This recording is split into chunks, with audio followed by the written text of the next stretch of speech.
Office সময়ে বাইরে রোগী দেখলে নিবন্ধন বাতিল চিকিৎসকের, এই কথাই বলছে স্বাস্থ্যমন্ত্রী। এটা আমি ভালো উদ্যোগ বলে মনে করি।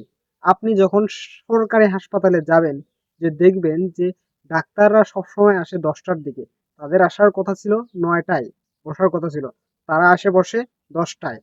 এটা কার্যকর হলে আসলে সাধারণ জনগণ সরকারি হাসপাতালে যারা চিকিৎসা নেয় তাদের খুবই উপকার হবে, খুবই উপকার হবে। সাধারণ গরিব মানুষের খুবই উপকার হবে। তারা যেভাবে সরকারি হাসপাতালে ভোগান্তিতে পড়ে, যে যা দেখেন যে লাইনের পর লাইন লাগে আছে, তারপরও রুগী দেখতেছে না, ডাক্তার নাই। ডাক্তার কোথায় গেছে কেউ জানে না।